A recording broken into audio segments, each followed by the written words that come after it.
John. Hey, Nick. Welcome to my white box.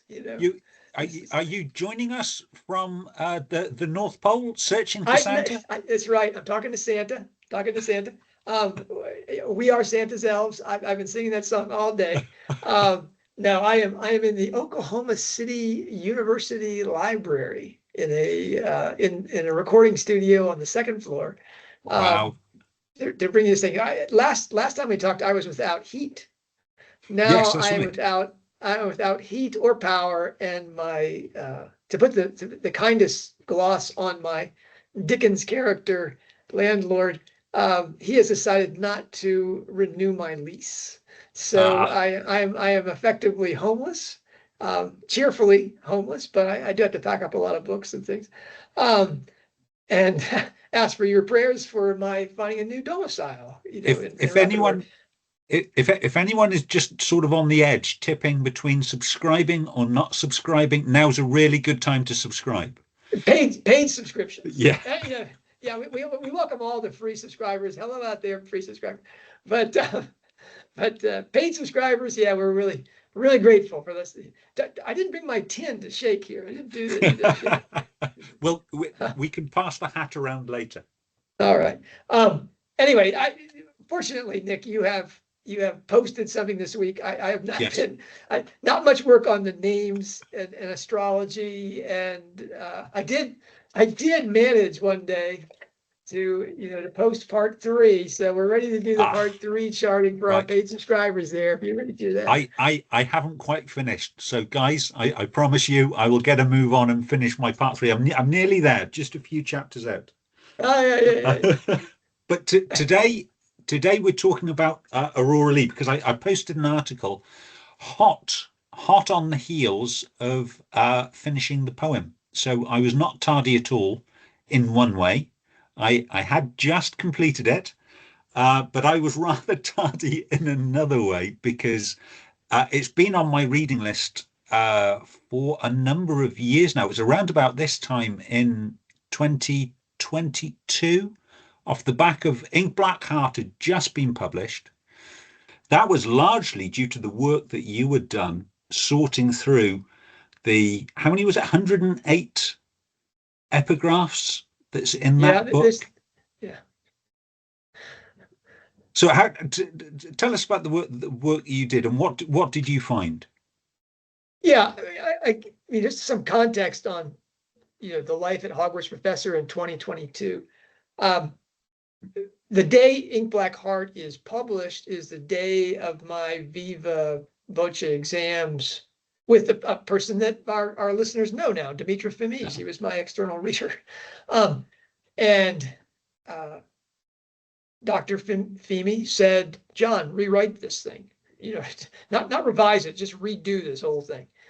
And I did, but that was 6 months of my life. And so the work I did really just in the excitement of Ink Black Heart's coming out. I don't think I reread Ink Black Heart until 2 years later.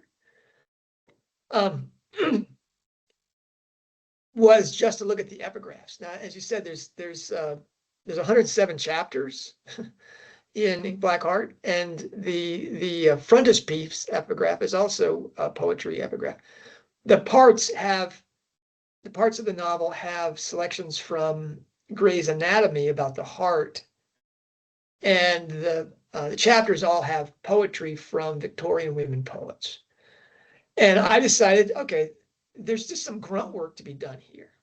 I think Strike fans did, lined up all the names with the online names to make sure you could do all these things, and Louise Freeman had done some work on the names in the book.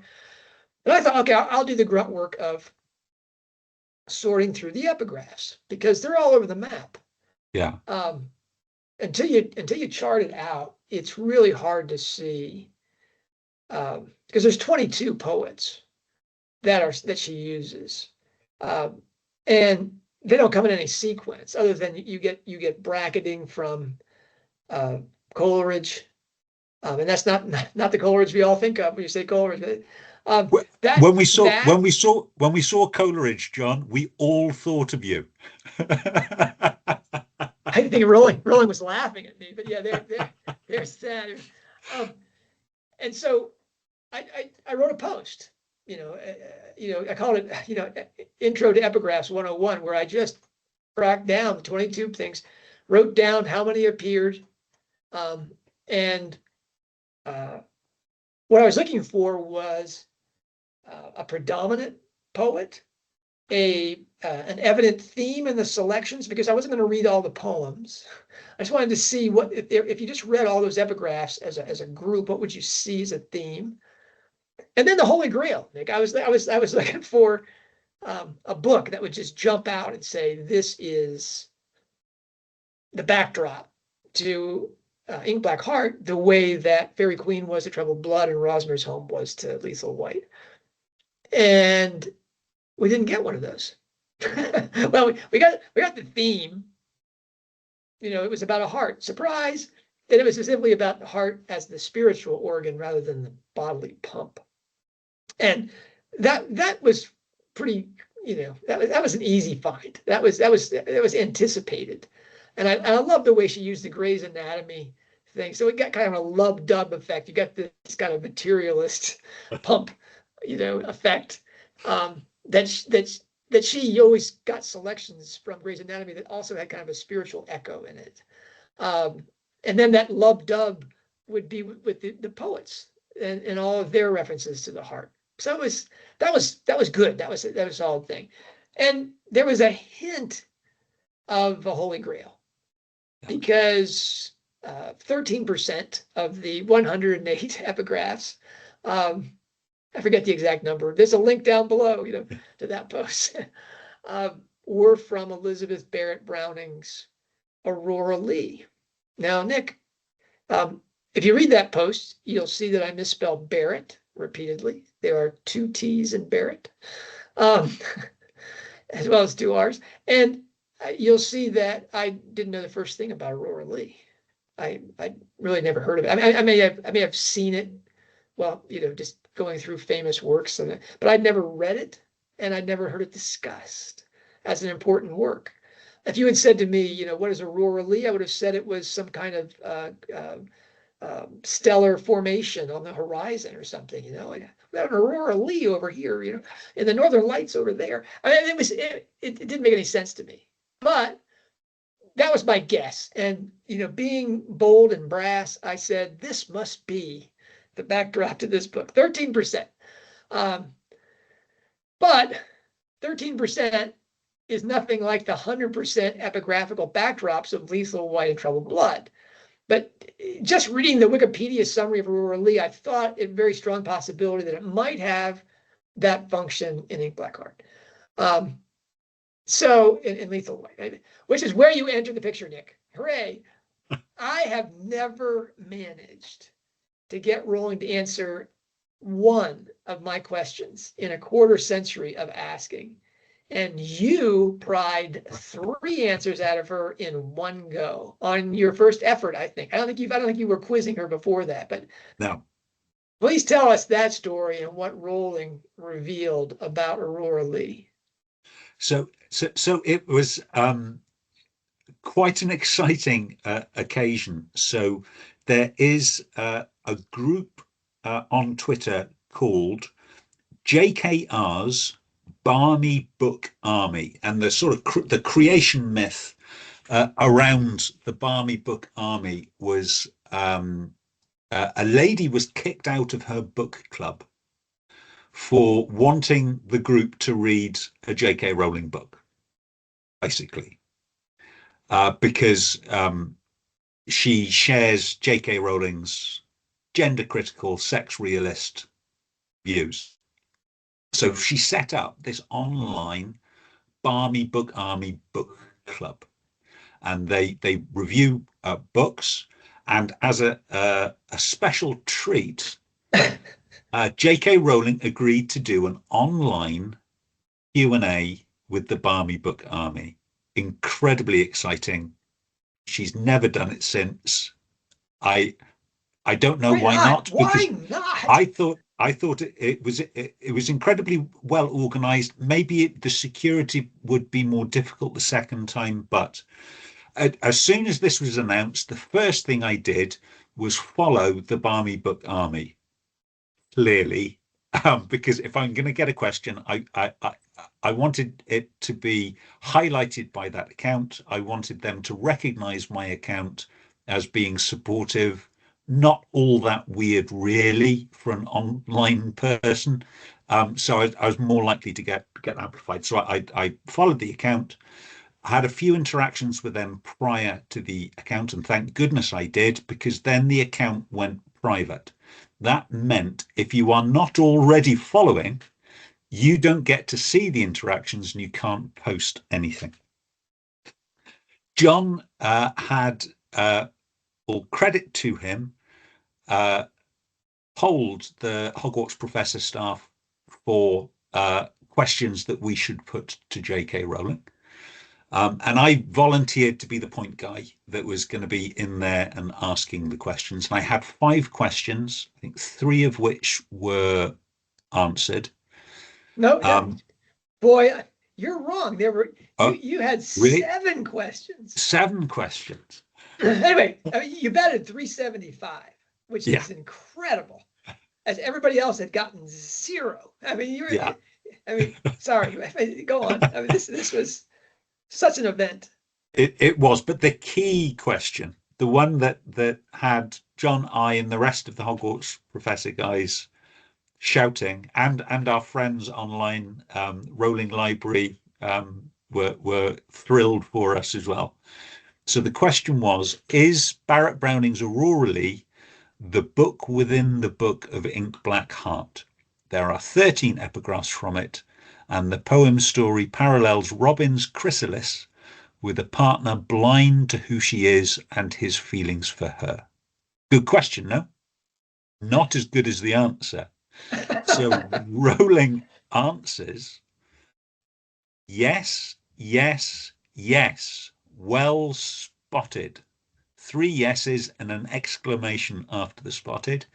There's a definite Aurora Leigh connection all the way to Zoe Marion Earle. I had no idea who on earth Marion Earle was, but now I know she's important. So yeah, that was this told us this was an important text, and I tried to feed the questions into because actually the questions as originally asked were all being asked by the moderator, the Barmy Book Army, and the questions were typical questions that a PR company would want put to an author. That is not particularly inspiring. Unfortunately, the best question that I could see to this one was underneath shipping, which was heavily subscribed, with people asking lots of romantically inclined questions to J.K. Rowling. Still am extremely grateful to Barmy Book Army, who spotted my question and amplified it. That got J.K. Rowling's attention, and she came in and gave that superb answer. But this tells me one of 2 things. Firstly, Nick, you really need to read this book. Secondly, it is either incredibly important to the plot of Ink Black Heart or the series, or it's incredibly important to J.K. Rowling to have that sort of emphatic, somebody spotted it, somebody's talking about Aurora Leigh, finally. And I confess, when I saw that, just being so reticent to believe that Rowling had acknowledged something that we've done and figured out. Yeah. Right. And somehow weaseled in a question, and got an answer out of her. Then I thought, oh, this is a trick. She wants us all to read this verse novel. And it has nothing really to do with the story. And she just made this silly parallel up to get us to read this thing. I'm sorry. I'm again, 25 years, Nick, more than 20 years at that point, and never got anything. But then she tweeted something about Aurora Leigh again, right? But this was almost a year later. So this was in September 23. So the Barmy Book Army was October 22. And this was in replying to one of the hosts of the Strike-Ellacott files, Paul's. So Paul's wrote, "This is so fascinating. I absolutely love seeing behind the curtain and learning about how you work, J.K. Rowling. I confess that I started exploring the I Ching as soon as it appeared on your headers, and I've started using it as a writing tool to explore possibilities for characters and worlds, and to help spark ideas when I'm stuck. So thank you for that." J.K. Rowling responds, and still to this day, this has only had 88 likes. I don't know how that reflects on me as an obsessive Twitter follower of J.K. Rowling, but I'm just stunned that only 88 people have read this reply and liked it. This is the reply. "The Fairy Queen worked like that for me too. The only problem with my chapter epigraph habit is that I get drawn in and 45 minutes later realize I've reread half of Aurora Leigh and haven't written a word of my own." That's So, great. If she can read half of Aurora Leigh in 45 minutes. well, I mean, this it tells me several things about J.K. Rowling and Aurora Leigh. She read it before the epigraphs, yeah, so she just wasn't doing a word search, which I have my doubts about the Houseman poems because I think she's got an electronic edition of the collected Houseman poems, but that's by the by. So it tells me she's read the poem. Then she searched for epigraphs, and then she was just so drawn in by something she loves in that poem that she's still reading it 45 minutes later when she's hard at work writing. That it tells me there's a real affection for the poem there. I think, yeah, to me, it suggests that, like Fairy Queen, there are no Aurora Leigh casual readers. No. Proof texting from these books to find epigraphs. Yeah. That's not going to work. Maybe you can do that with Emily Dickinson because she writes very short poems or something, and you can. But Nick, Aurora Leigh. I mean, this is a big book. Yeah. But so essentially, my job was done. So I'd asked the golden question. I got the facts on the table. I confirmed your thesis. Now I could sit back and enjoy what I understand was going to be a 7-point exploration of Aurora Leigh. Yeah, I wrote up the review of the Barmy Army experience. Link down below. It's really it's a signature event. It's a solo. It's a unicorn. There's never been anything like it in Rowling Studies, and we can't imagine it happening again.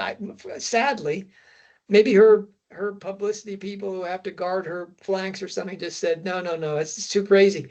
But Nick, as you said, if you weren't already following the Barmy Army, you couldn't get in. I went in there to try to ask a few questions.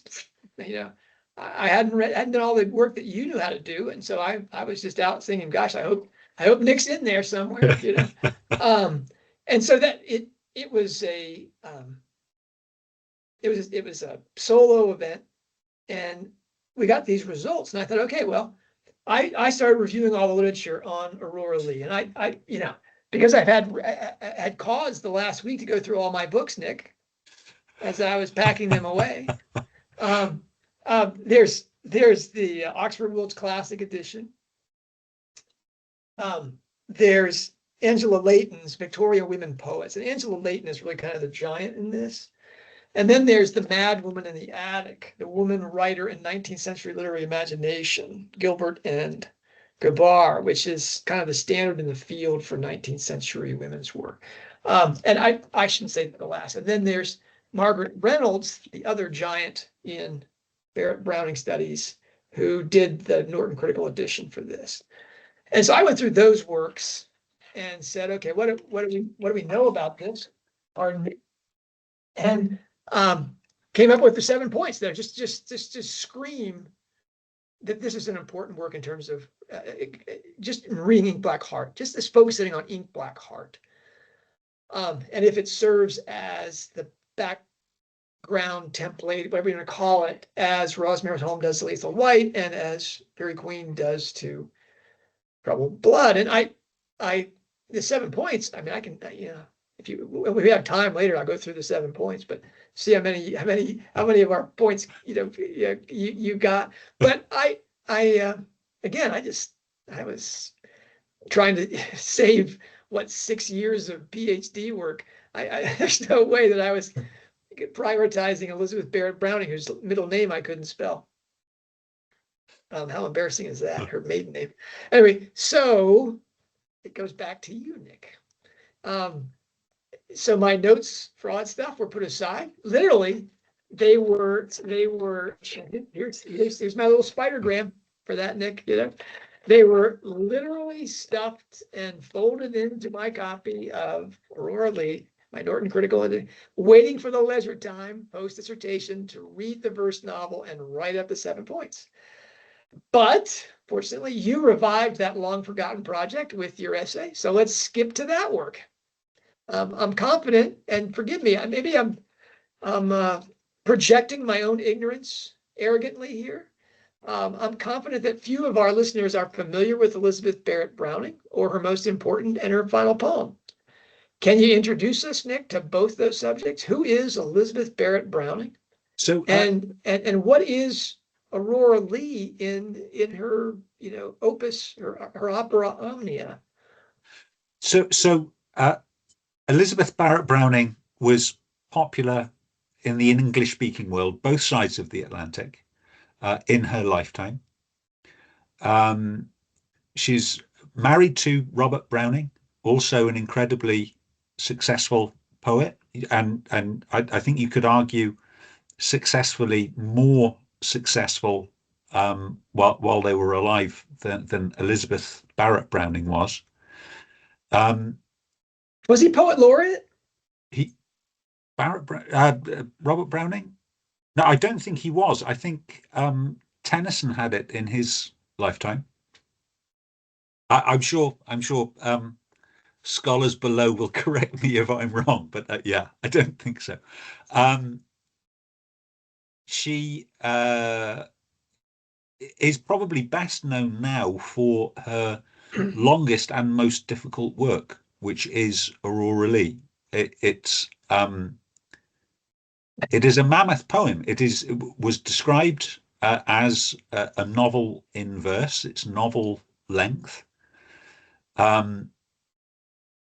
Unique for a female poet to write at that length, and the way that she wrote it, she wrote it in heroic verse, which in the English tradition is iambic pentameter. So people who are used to reading Shakespeare will know that 10-syllable rhythm in blank verse.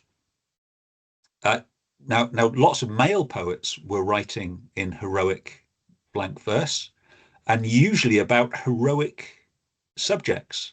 So in history, classical themes, great battles and campaigns.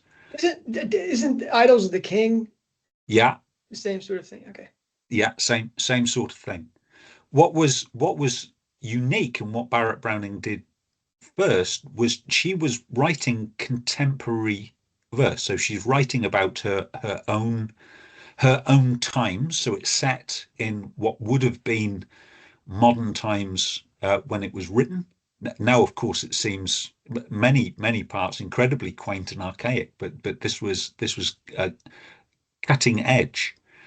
And also it was largely about her life. So we're going to talk about parallels with Rowling's work. That there are more parallels with Barrett Browning's own life. And there's some obvious differences as well, but this was the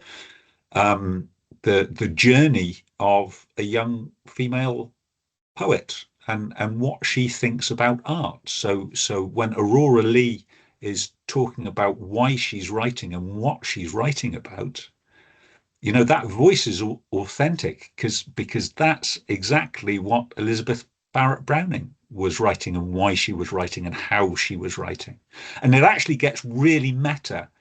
Sort of when you get into books 4, 5 and on, you suddenly start to realize that the poem that this poet is writing is the one you're reading. Yeah, she's constructing the poem and telling you how she's doing it as she's going along. Yeah, it really is. It's a remarkable piece. I said it was popular in her lifetime. It got a resurgence in the 70s and 80s with the study of feminist literature, and it was considered, certainly during her lifetime, as groundbreaking because it was written from a woman's point of view. It argued to some extent for women's liberation from the societal expectations that they had on them. And this was amplified in the 70s and 80s, but I think you could argue that it doesn't really fit with modern third wave feminist thought at all. And certainly I didn't approach the text with those expectations anyway. So I approached the text as a work of art, as a piece of poetry, and there's lots of politics in there.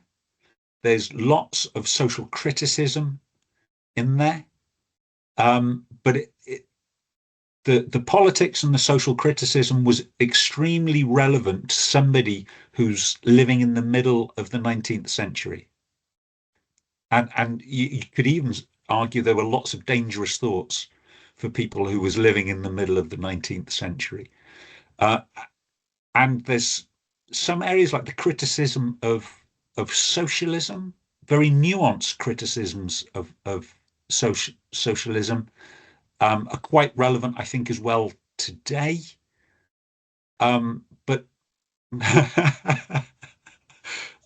that's not that. So she doesn't argue that socialism is wrong in itself. It's using the empirical method to bring about social reform on its own. It is doomed to failure. But that was written because they were the arguments that they were having at that date. The fact that it's still relevant, I think, is fortuitous, but I don't think it's necessarily prescient. Yeah, I mean, this book is contemporaneous with Marx's Capital. This is Yeah. this is current events.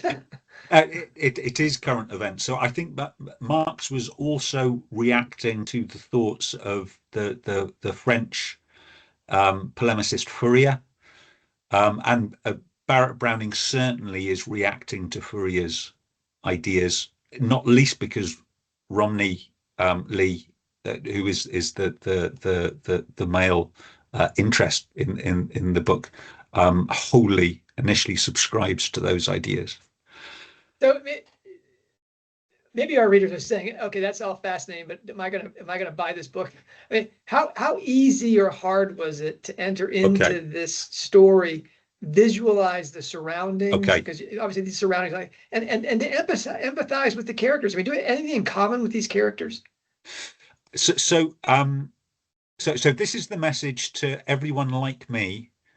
Had that book, or is thinking of picking up that book, staring at them with those 11,000 lines of verse.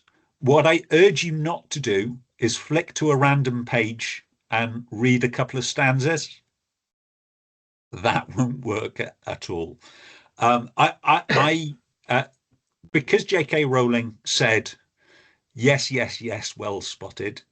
I knew I had to read it, and I wanted to give myself the best chance of doing so. I Earlier on in the year, I tried Fairy Queen, and I haven't completely abandoned that attempt, but it didn't last very long. So, uh, like John, I read the Wikipedia article, tried to get some background information because I wanted to understand what I needed to understand before I can start reading the poem. So I started with a reading guide.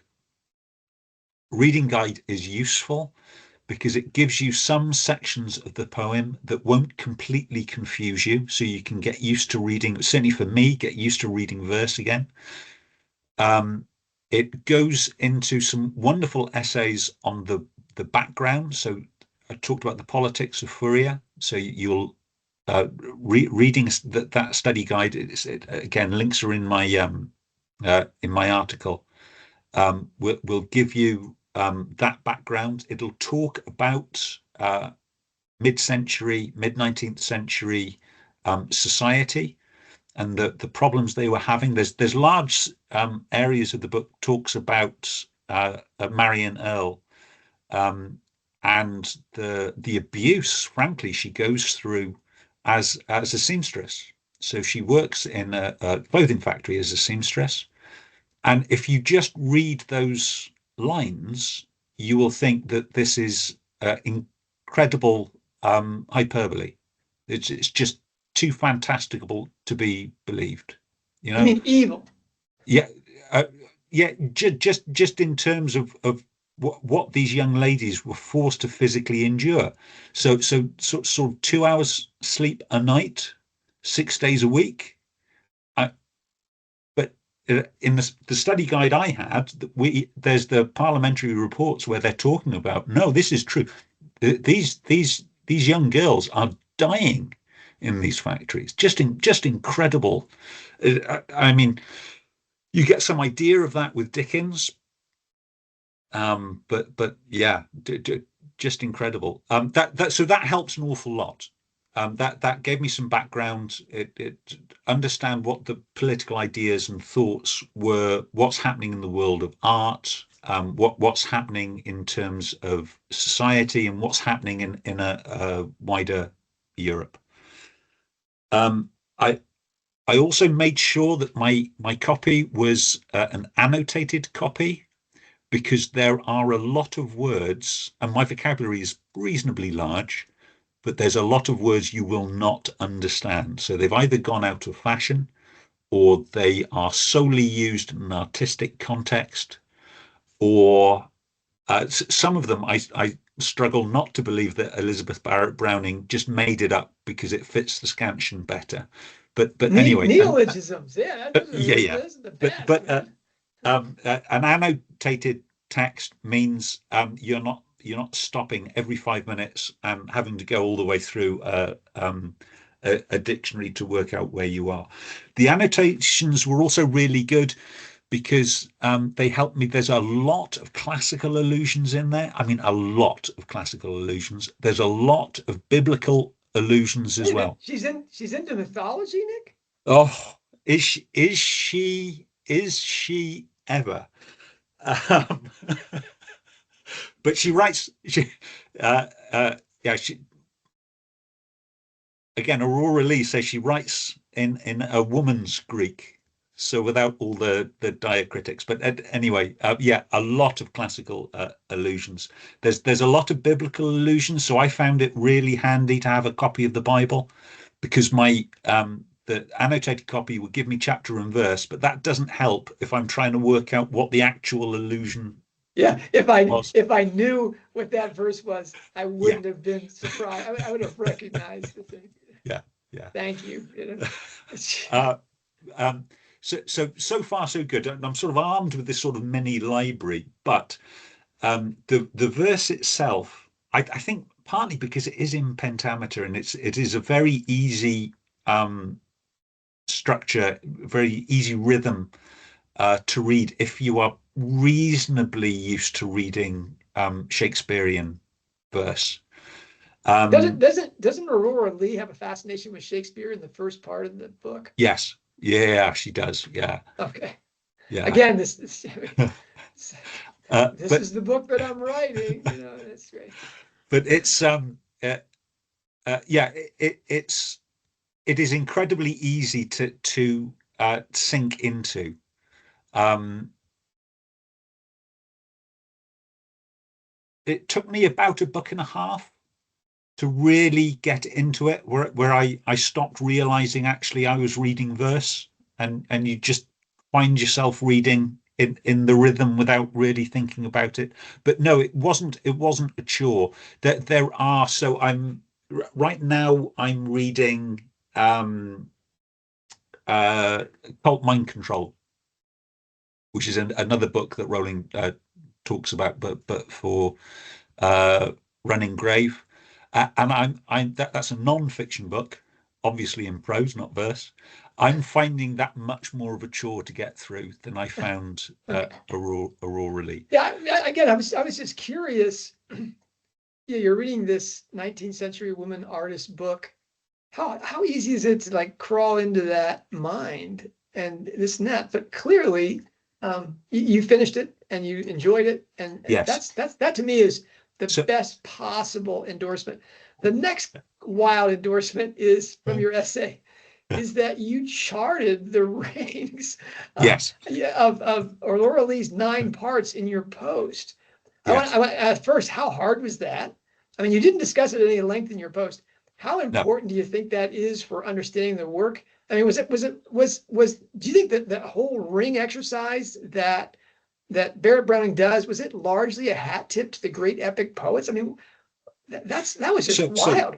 Did one of your glosses say this is a ring or something? I mean, so it mentioned that books 1 to 4 are reflective of 6 and 9. So it said it was a ring in just another way of putting it.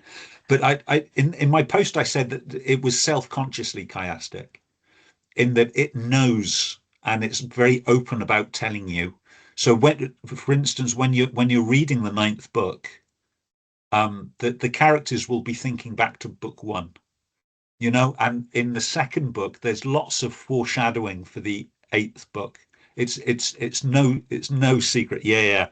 I mean, added to that, if you do a Google search, as I did for Elizabeth Browning, chiastic writing, actually lots of the stanzas are chiastic.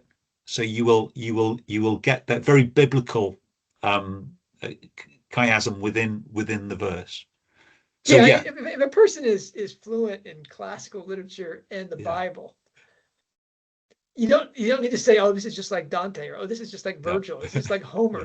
yeah, This is someone who's just like, okay, I think this way. yeah, And Aurora Leigh in the book is consciously saying, I want to write the big book. I want to write the yes, grand novel. I want the art at its highest possible level. yeah. Um, but I love the fact that you charted it. That to me and you put it in this small little ring. I'm like, oh man, blow this thing up. I want to read all those things. I blew it up. I copied and pasted it and blew it up, and I could read your notes and stuff. Um, okay. If I had one complaint, Nick, about Yeah. your exegesis, it's that you only spent 2 sentences on what I thought were really profound findings that I think are going to stand the test of time. And other future readers will say, that's all he's going to say about that. Anyway, this frankly, it's the meaning in the middle you talked about in part 5 of Yeah. the book, and the turtle back correspondences between parts 2 and 8. Those are the giant takeaways, I think, of Leigh's influence on Rowling, the rereader, and the magpie borrower writer. Say some more about those things than just Okay. you might think this is important. Like, So yeah. so books 2 and 8. If you're not going to read any of the other books, you can get the point of Aurora Leigh just reading 2 and 8. So book 2 is Aurora Leigh's coming of age at the age of 20, and she's harbored these ambitions to be a poet. She's written poetry since her childhood. She's now 20 and she's going to become a poet. And she crowns herself on the morning of her birthday. And shall I get a crown of laurels? There's no laurels in the UK, but there's a bay tree. Shall I crown myself with bay leaves? No. I'm going to crown myself in ivy. And she constructs incredibly vivid. Again, this is all in verse, but you can picture it all in your head. She constructs this crown of ivy when she's interrupted by her cousin Romney Leigh, and they have what is basically the foundation conversation for this series of books. Romney Leigh has come to find her on the morning of her 20th birthday to ask her to marry him. Romney Leigh is going to do great things. He's a visionary. He is a visionary. He is going to change the world. He is going to right social wrongs. He's going to narrow the gap between rich and poor. And he's going to offer Aurora Leigh the opportunity to assist him in this endeavor. Aurora Leigh says, but I'm going to be a poet. I'm going to do great things. And Romney says, of course you are, dear. That's lovely. But think about helping me, what you can be a part of. Anyway, it goes badly. But Aurora's argument to Romney is just trying to change the world. Lots of people have tried to change the world, but just trying to change the world isn't going to cut it. And there's a piece here, and actually it's the same passage is in books 2 and book 8, because in book 8 they look back on this conversation. And this is the stanza.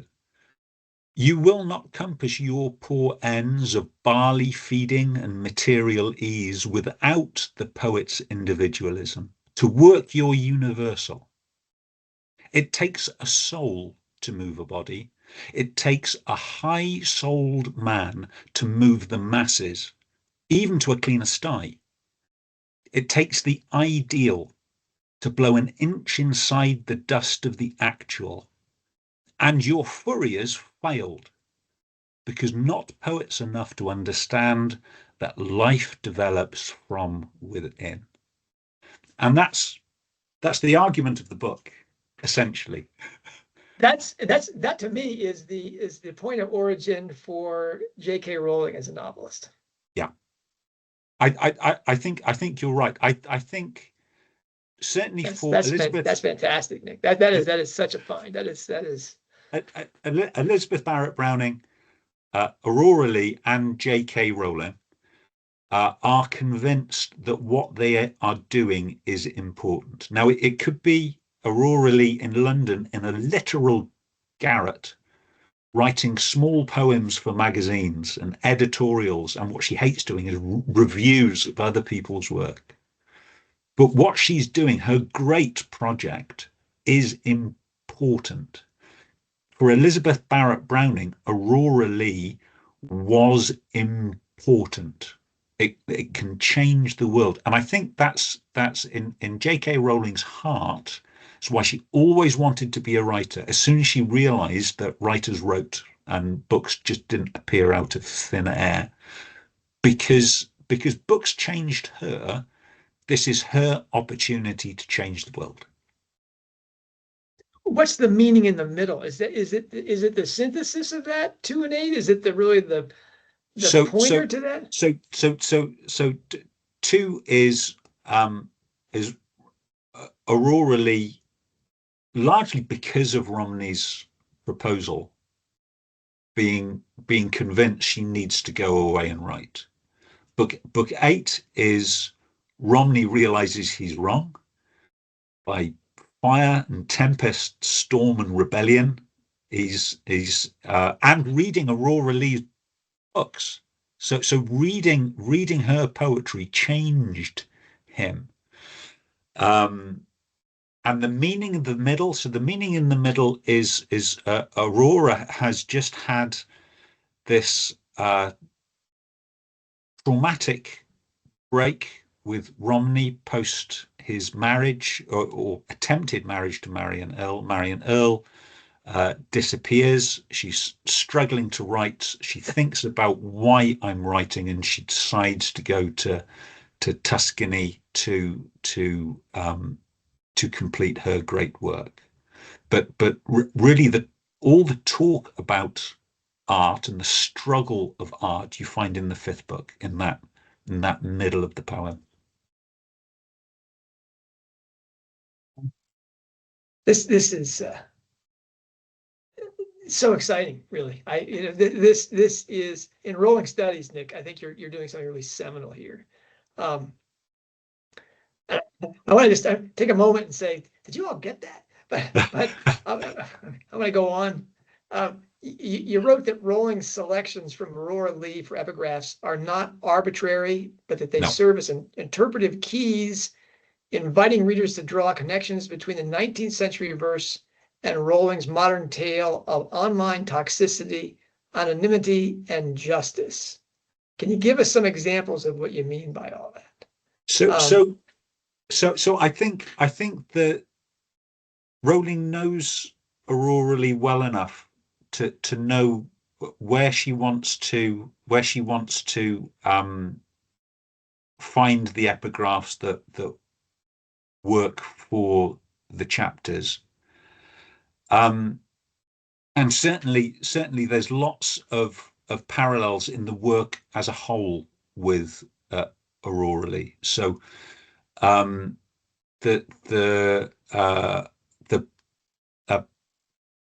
writer of The Ink Black Heart is an orphaned, just like Aurora Leigh, young creator. She has, rather than necessarily a romantic interest that is not supportive of what she's trying to achieve in the world, she certainly has a toxic fandom that is dismissive of her creation. And there's some Rowling herself talked about Marion Earl and Zoe. And you think about a downtrodden young woman, which Zoe is. Marion Earl's backstory is, I mentioned about the work in the factory. That was one of the better periods of her life.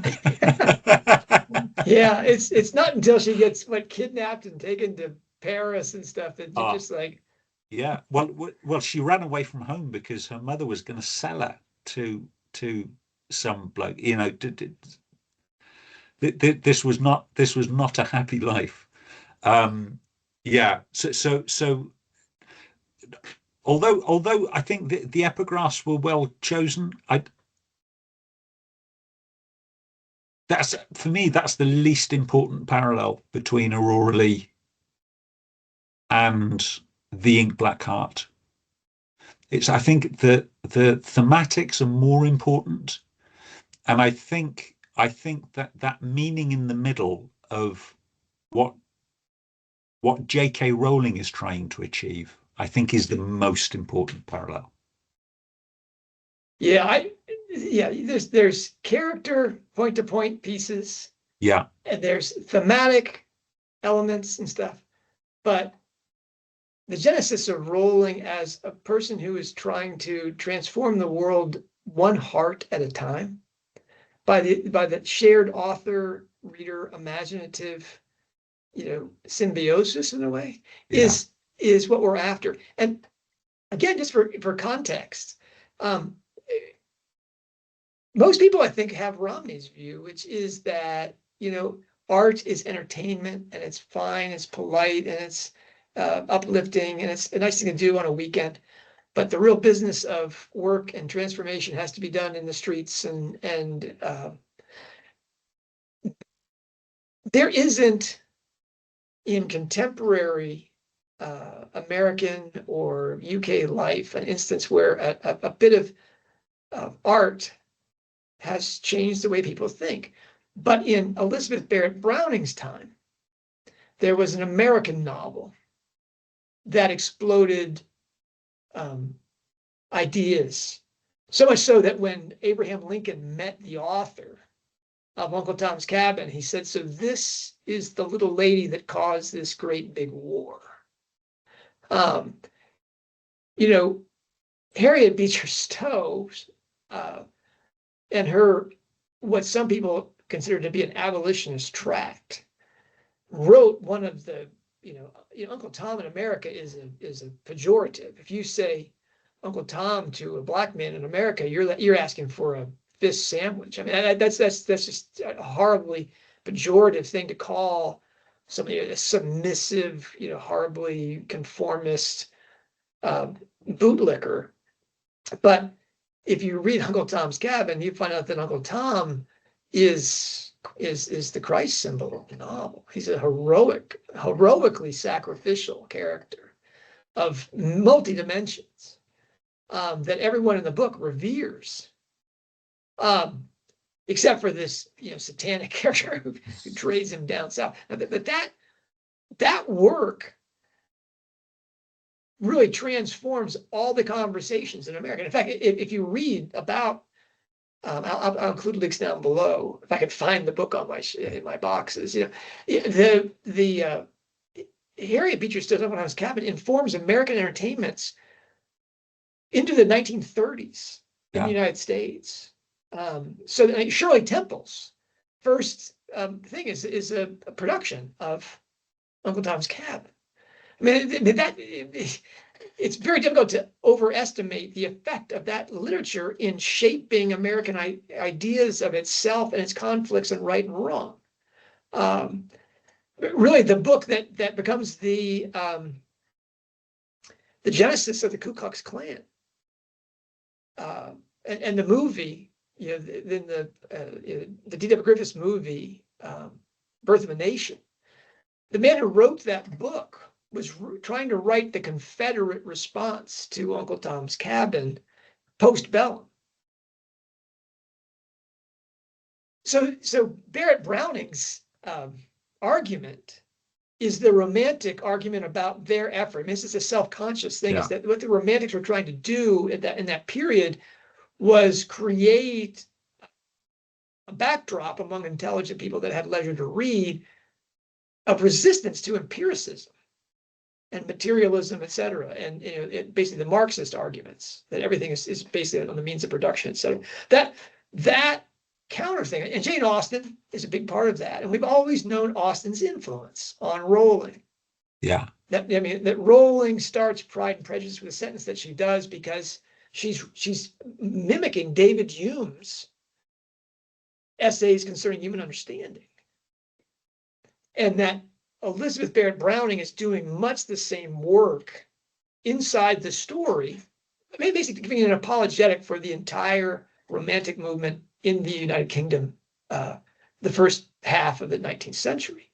Well, really, it bleeds into the Cambridge Platonists and then the Inklings, and it goes forward. I mean, it's still carried on by Rowling. Rowling is, in effect, an inheritor of that legacy. She's carrying that baton. And now that she has the wealth that she does, which none of those poets and painters and others did, she's carrying that out in her efforts to maintain sanity in things like the gender critical arguments and protect women the way that Aurora Leigh does Marion Earl. I mean, this is a real genesis point for understanding Rowling as her understanding of how you change people's lives, and that she would include that in this book. Subtly, really waiting for her serious readers to say, "Oh, Aurora Leigh is mentioned here more than any other time, so maybe we should look at Aurora Leigh." And that in that flurry of questions that she was under. Now, maybe she saw the post. I put a post up saying, "Here are the 3 questions that I would ask," and here's this, and that was the first one I said. Let's ask about Aurora Leigh. If we get a question about Aurora Leigh, it's great. And Nick, it's great, but you include the mistakes I made in my question. You include that in your questions. Everybody, as you're saying, do you know how to spell? Barrett's 2 T's.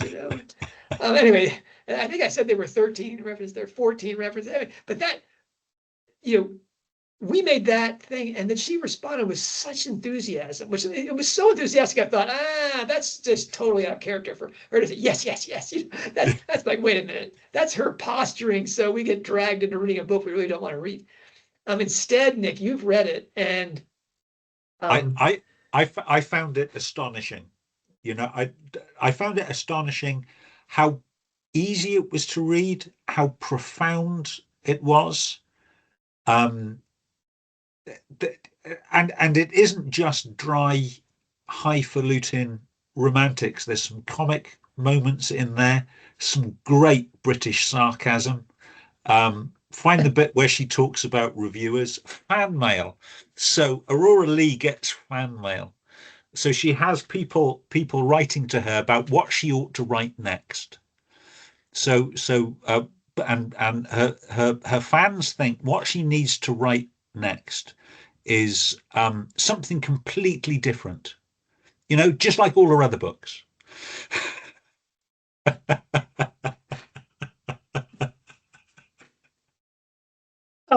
So I mean, basically, the takeaway from this for me is, where would you rate this on, books you have to read to get what J.K. Rowling is about?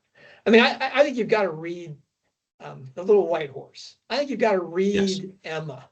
I think you've got to read Fairy Queen now. It's especially if you want to get Strike-Ellacott, you got to know the Red Cross Knight and Una. But this book, I think, has shot right to the top of the must reads to really understand Rowling and how she understands herself. I mean, when Rowling talks about Little Women and how here's a book that had a writer in it, and a writer like me, a writer like I wanted to be.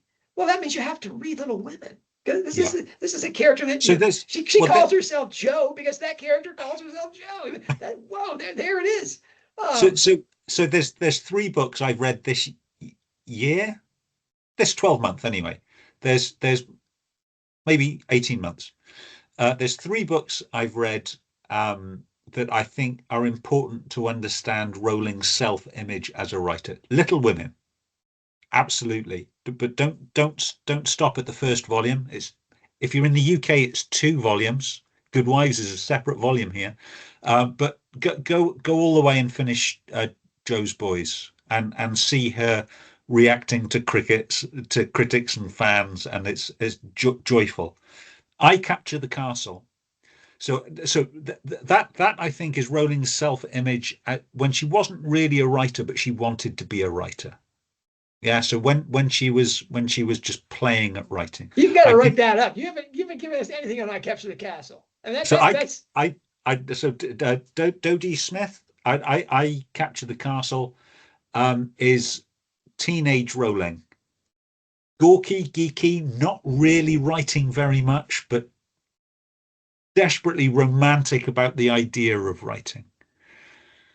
And then there's Aurora Leigh, and Aurora Leigh is post-university Rowling, not maybe achieving what she wants to achieve, but she knows she's got something great in her. She's going to those art museums, Nick, and standing in front of this art, and meditating on it. Is that Aurora Leigh in London? I mean, that is. There is. So there's lots of. I mean, even prior to Aurora Leigh in London, we have Aurora Leigh in Melbourne, and we have Aurora Leigh in Florence, looking at the landscape, and she's looking at the landscape as a landscape painter would look at a landscape. And there's lots of, she's writing verse just like a painter is painting. And yes, we get Aurora Leigh in London, where she is mixing with painters and society parties, and she's talking about art as a construct.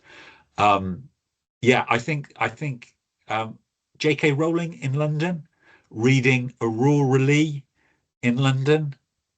Maybe she was a little bit jealous of the society parties and the witty, if slightly annoying, conversation that Aurora Leigh hears, and comparing it to the nightclubs in Croydon might be just a little bit different, but yeah, no, there's no doubt that she would have felt a lot of fellow feeling at that stage in So, life with Aurora Leigh. well, I'm gonna put my Nick Jeffery hat on. Do Yeah. you think there's a moment in Portugal where she says, "I've married Romney"? You know, I've got to escape from this. Ah, Or I is, think or is she marrying Earl there saying, "I've got my child, I'm going to yeah. escape from this"? You know, I mean, Well, I can see her thinking that before. I can with the mysterious Michael, I can see her thinking this is Romney. Uh, I think in Portugal, towards the end of that relationship, she'd have more fellow feeling with the inmates of Leigh Hall who were burning it down and beating him over the head with a beam. all right. I mean, I want to sum this up and say, to our readers out there who are saying, "Gosh, Ink Black Heart, that's 2 books ago. What are you guys doing? We're Hallmarked man. We're talking about, book, 9 and 10. We're beyond that." Is that really, Nick Jeffery, and I'm going to talk about you, Nick, as if you're not sitting right there, is not only an engine to fourth generation Rowling studies, really, and bringing us into that dimension of Rowling's life that she demands with her Lake and Shed idea of how she writes, is that you're doing it. You have this life commitment to read everything that Rowling said that she's read and enjoyed, but you're drawing on it and making connections and highlighting things that we miss about Rowling's thing. And what you've done really with Aurora Leigh here, besides picking up a ball that had been dropped, I won't say who dropped it, but I mean that effort is to highlight what's really important for readers of Cormoran Strike or Harry Potter or Christmas Pig or whatever, is that this is what Rowling is doing in the Ichabod. This is what Rowling is doing in Casual Vacancy. Is she is writing things to, transform the person. This is an exercise in transfigurational magic that she understands is possible only through the imagination in a Steckian or Coleridgean sense, that this is that logos within you that creates you. And if you have communion with it, then your transformation bleeds into transformation in the world.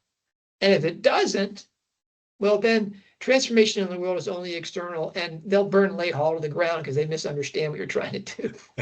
But this fourth generational work is, let's look at Rowling's work as a whole. Let's not forget the books that she's written before and what she's said about those things before. Let's do the grunt work. Let's do the deep work to get at what she's about. She's invited us to that.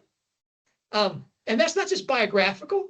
A large part of that is bibliographical, where you have to read the books to get it. If you haven't read, Little Women and the attendant books, if you haven't read Aurora Leigh, if you haven't read Little White Horse, to see all those things there. If you haven't read I Capture the Castle, which I'm looking forward to your essay on that next week, Nick. I mean, because you've read it recently at least. But though we do want to, do our part 3 ring.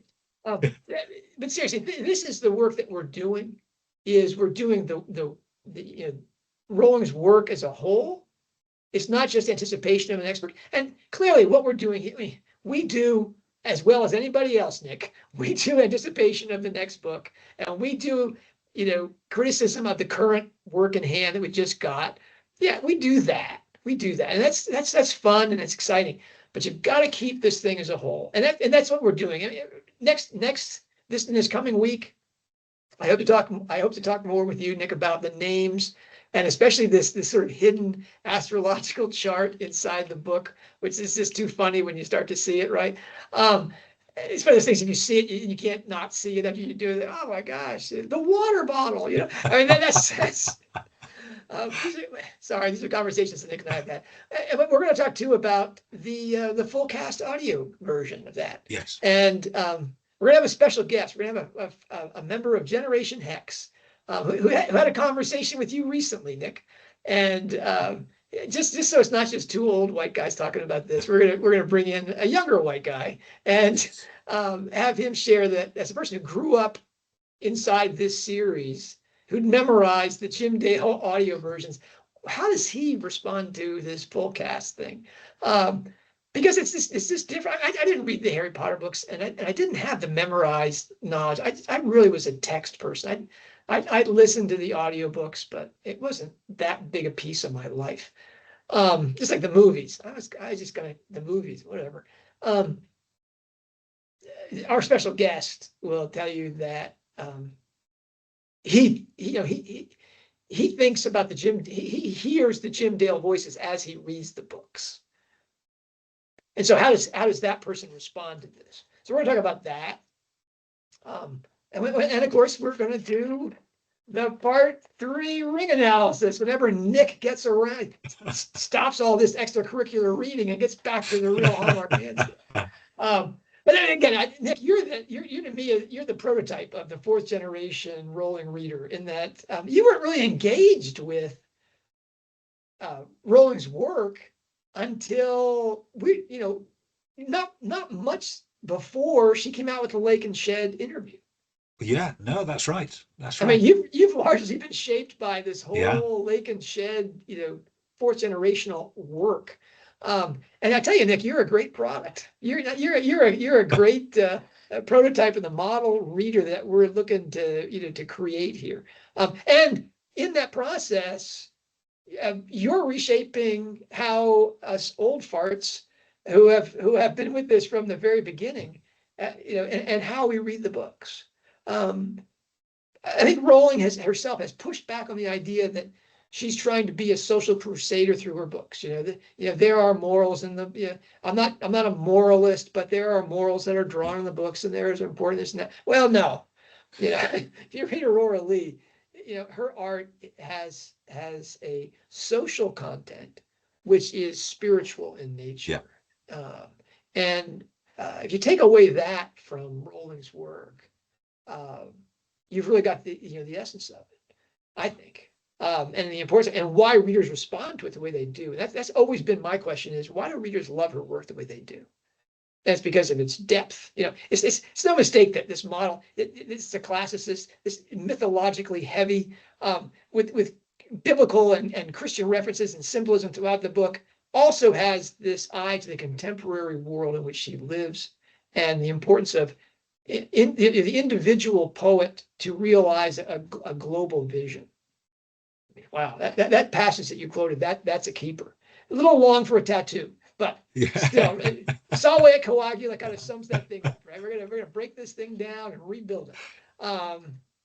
Anyway, congratulations. That to me, this is one of the most important things you've done. I really felt like, in a way, it was like here's Nick doing what supposedly is John's category, but it was you broke it down. I mean, I can feel nothing but almost like pride, like, wow, somebody else is doing this stuff. And I'm blown away. I'm blown away.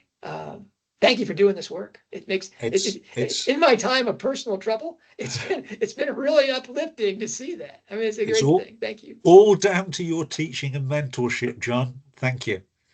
I wish. But anyway, that's what we're doing here at Hogwarts Professor. That's why we're excited about our. Have we picked up any more states, Nick? Are we still stuck at 46 states? I haven't checked. I haven't checked recently. I think I was hoping somebody from either Lapland or Finland, I think, would bring a nice little festive addition to our subscriber list. I'm looking for that person from North or South Dakota. I'm like, why are we like out in the Dakotas? Why did no Hogwarts Professor fans in the Dakotas? Still, I tell people now. Oh, I have a story for you, Nick. Maybe we'll have to cut this out, but this is a great story. Thanksgiving Day, I sent my wife and my son to Santa Fe because the house was cold and dark, and it was getting, and so she had Thanksgiving with the children and grandchildren. Great, but I was alone in the dark. They cut off the power in my house on Wednesday night. So I decided I'm going to spend Thanksgiving at a hotel. I got a Black Friday special, $50, hotel. I got a chicken and my wife's cranberry and cherry sauce. I'm excited about this. And I got to check in at the hotel at 3 o'clock. And there's a woman behind the counter, and it's clearly run by what in the UK they call Asians. But in the United States, we would say someone who's Indian, Pakistani, Bengali, and wonderfully attractive young woman, anywhere between 18 and 25. But she looked a little bit like a librarian. She had, glasses and I guess you would say mousy features. She was relatively flat chested and really dark hair. And this is in Oklahoma where being blonde and buxom is like, the essential. Everybody, if they do it artificially or they dye it, or they get surgical, whatever. But every an attractive woman is blonde and buxom. And this woman was, dark haired, relatively mousy, flat chested. I thought, okay. And she's working, I think it's the family business at this hotel. It's a nice place, but it's clearly being repaired and restored and remodeled. And I take my credit card out, and my credit card is a holder is I'm leaning into my back pocket to pull this out, is my University of Chicago, card holder that my daughter gave me when she graduated from there, and I keep it, I keep my credit cards and my Whole Foods team member card and my driver's license. I also keep, John Granger's card. I found this while packing my books. This is one from when Unlocking Harry Potter came out. This is the one and only, Nick. This is the only thing.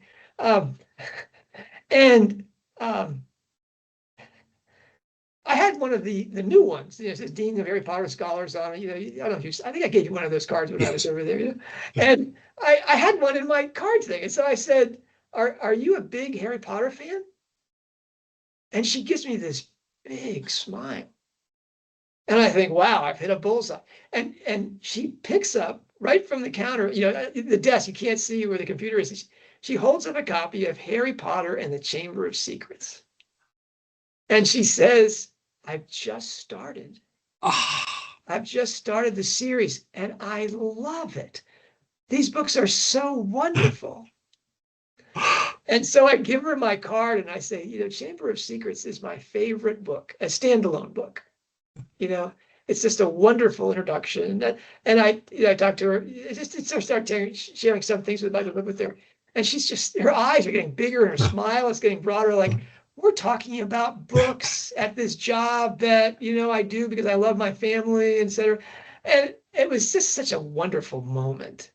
And I thought, this woman is entering into this world that Rowling has created, and it's evident in all of her books, where your heart is lifted up to a different place. And when it comes back down into your chest, you're a different person. And she had already experienced that in the first book, and now she's on the second book. And I thought, this is so great. And I wanted her to welcome her into this community at Harvard's Professor to say, join us for this conversation. I know you're just beginning, but join us for this. And I hope she's out there. If she is, hello.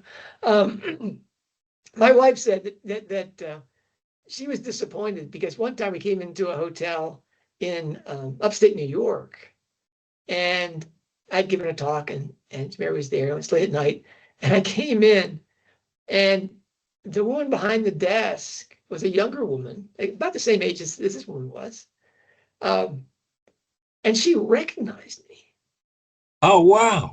Because she saw my name, and she said, "Are you John Granger?" And I said, "That's what it says on the reservation, right?" And no, she says, John Granger with Harry Potter. He's the guy who writes about Harry Potter. And I said, yeah, that's me. And Mary's doing wow, we're having a fangirl moment here, and the same thing, so I autographed, I pulled a book out of my box in my bag and autographed it and gave it to her. She was just like, oh, And so when we checked out, her mother was there and said, can I get a picture of you with her in your book? They were just so excited. Now, this Thanksgiving thing wasn't nearly as like celebrity moment. Instead, it was, points to the whole genesis of the Hogwarts professor idea, which was, why do I love these books? Why do other people love them? Why does the whole world seem to love these books? And that was, what we were talking about today with Aurora Leigh, is that Elizabeth Barrett Browning was talking about that, was that the real artist is after, is trying to affect that transformation within that soul to affect the universe. The universal is impossible until the individual has been accomplished. And people are starting that journey every day. Every day there are new readers, either to Harry Potter or the Robert Galbraith books, just not in North or South Dakota. All the bookstores have been closed in Bismarck. It's gone. Yeah. Well, thank you very much, John. We'll speak again shortly. We'll be talking about Ring Part 3, or names, and or full cast audio, or full cast audio. But whatever happens, we will be saying hello to everyone soon.